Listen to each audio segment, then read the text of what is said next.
Hey, what's up? Welcome back dito sa ating channel dito sa Mavs TV. Alright, so tayo nagbabalik ulit mga babae, no? At ngayon ay pag-uusapan natin, no? Etong ginawa ng China na kung saan ay nag-deploy sila, no? Ng kanilang mga barko diyan po malapit sa Kalayaan Island, mga kababayan. At hindi lang po basta-basta pag-deploy po, no?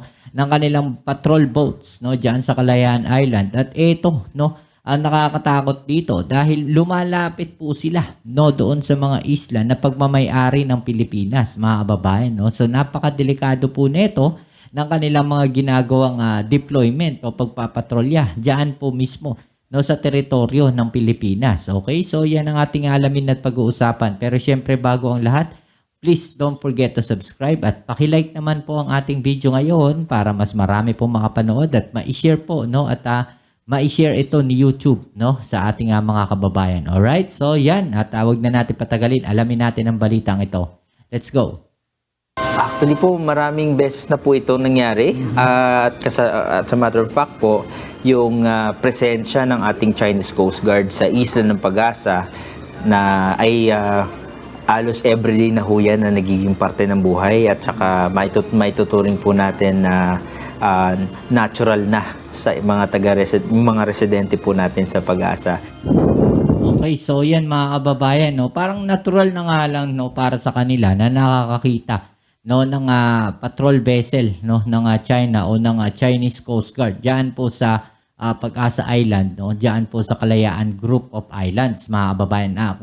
Kung sa mga hindi po nakakaalam, no, yan pong Pag-asa Island o diyan sa Kalayaan Island, no, eh malapit po yan, no, diyan po sa Palawan, mga kababayan. At alam naman natin, no, pag Palawan sinabi natin, eh pasok pa rin yan sa teritoryo ng Pilipinas. Okay? So, ang nagiging problema dito, sobrang lapit na nila dito sa kalupaan, no, ng Pag-asa Island.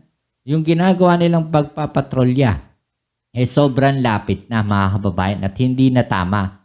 Okay, so parang maituturing na rin ito na panghaharas o pananakot, no? Naghahatid ito ng takot doon sa mga kababayan natin diyan, oh. So parang nate-terrorize sila, 'di ba? So imagine ninyo yung alam ninyong mataas yung tension, no, sa pagitan ng China at Pilipinas. Tapos makakakita kayo ng mga barko ng China na nagpapatrolya diyan malapit mismo, no, sa inyong isla. Okay, dyan po sa Pag-asa Island. Imagine niyo yun, nakikita nyo lang. No, sabi nga dito, na halos nasa 1.6 kilometers lang yung mga barko na to at minsan mas malapit pa. Okay, so talaga naman sobrang lapit na nito, mga kababayan. No? Natatakot na yung ating mga kababayan na nakatira, no, dyan sa Pag-asa Island. At talaga namang nate-threaten sila dito. Nitong nagdaang araw, iniulat ng bayan ng Kalayaan sa Palawan ang mas malapit na umanong naging lokasyon ng pagpapatrolya ng Chinese Coast Guard sa isla na nagiging sanhi ng pagkatakot na pumalaot ng mga mangingisda. Yan yung sinasabi natin, no? Nate-terrorize sila, no, dito sa ginagawa na to ng Chinese Coast Guard. Diba? Diyan sa Kalayaan. Kahit pasabihin natin lagi nating nakikita yan. Yung mga barko na yan, parang nagiging natural na. No, at ginagawa nila araw-araw na sila, no, na nagpapatrolya diyan, no. Syempre, pagka ikaw ay pumalaot, matatakot ka dahil sa laki ng barko ng Chinese Coast Guard na yan. No, at matatakot ka rin, no, dahil baka mamaya harassing kayo. Okay, so hulihin kayo. O pagka nanguhuli ka na ng isda diyan, no, biglang kunin, no, yung mga huli ninyo. Diba? So nate-terrorize sila, no, netong China, mga kababayan. Imagine niyo yung ginagawa na yan, no, ng Chinese Coast Guard diyan po sa ating karagatan. So ito po ay malinaw, mga kababayan, no, na pagpasok sa teritoryo natin at paglabag, no, sa teritoryo ng Pilipinas, diba? Sa international law, paglabag po ito, no. Malinaw na sila ay lumalabag sa batas. Malinaw na in China ay lumalabag sa karapatan, no, ng ibang bansa sa kanila pong ginagawang hakbang na to. Diba? Nate-terrorize na yung mga tao Natatakot na. No? Parang silent na panghaharas itong kanilang ginagawa dyan. Diba? Ayon sa tagapagsalita ng bayan, hindi na anya bago ang ganitong pangyayari na nagpapakita ang mga barko ng China Coast Guard sa mga residente ng Pag-asa Island sa Palawan kung saan naging parte na ito ng buhay ng mga residente. Mas malapit po naging yung pag-ikot ng Chinese Coast Guards po doon sa ating isla. So when I say malapit, ibig sabihin halos nasa bahura ho ng isla ng Pag-asa itong mga vessel po ng Chinese Coast Guards. Yan, no, 'di ba? Mas malapit na, mga kababayan, no? Kahit pa sabihin, inaano natin dito kahit pa sabihin araw-araw mo nakikita yan, no? Pero hindi naman malapit sa inyo. No, malayo, nakikita nyo, malayo lang yan, okay lang yan, nakakapangisda pa tayo dito. Pero kung eto mismo ay lumalapit na, no? Mas malapit na yung kanilang pagpapatrolya dito sa bahura, 'di ba? Dito sa pinakaparang apangpang, 'di ba? So talagang sobrang nakakatakot na yan, 'di ba? Nate-terrorize na, no?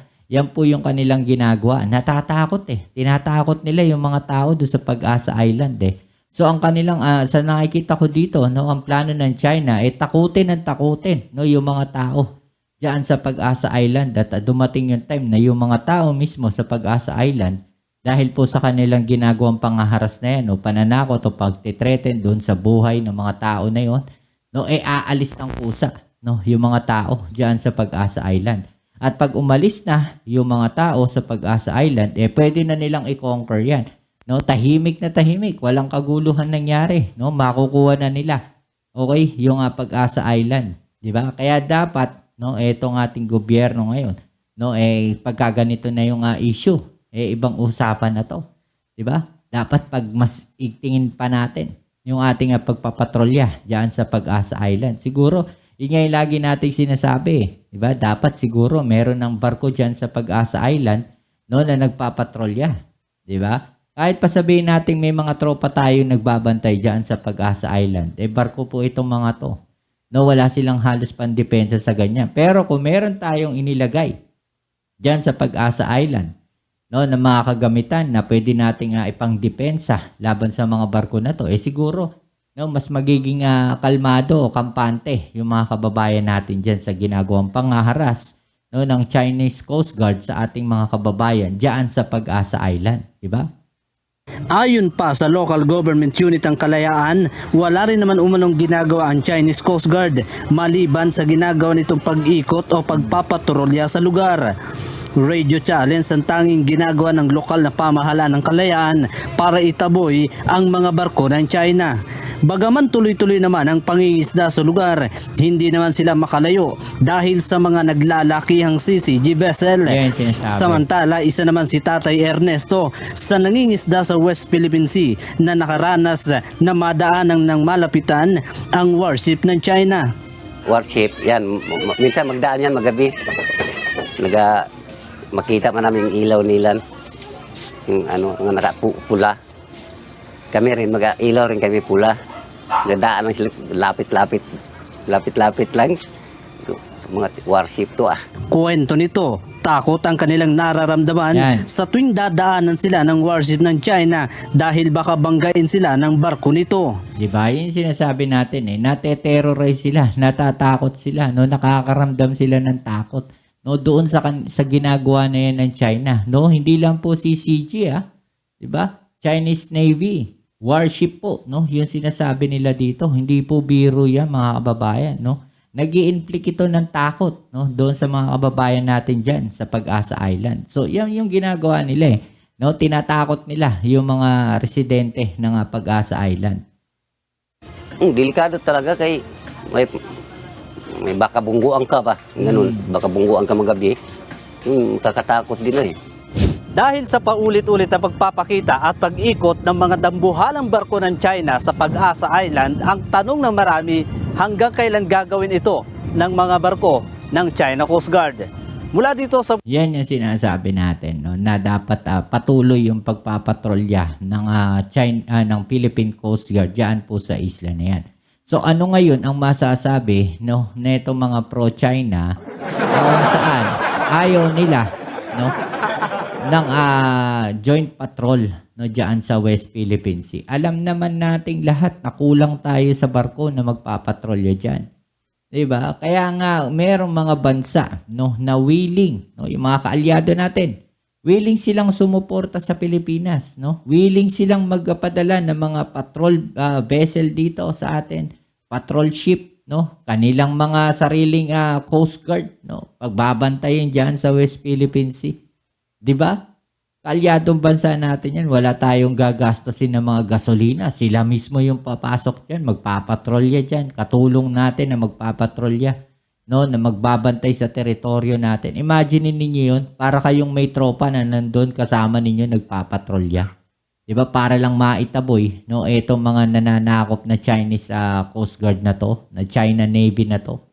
Diba? Ayaw pa ba ninyo nun? Diba? So, napaka-pabor na ito, no, sa Pilipinas. Kung yung mga barko, no, ng ibang bansa, no, matutuloy, no, yung joint patrol diyan po sa West Philippine Sea. Napakalaking tulong na sa atin yan. Ayaw pa ba natin yan? Diba? So, napakaganda po ng mga programa ng ating gobyerno ngayon. Pero, ewan ko kung paano mag-isip, no, etong mga pro-China na to. Alright? So, yan muli. Maraming salamat sa lahat ng mga patuloy na kasuporta dito sa ating channel. At kung bago ka pa lang, please don't forget to like, no?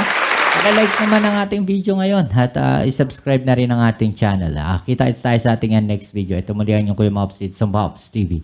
Peace. I'm out.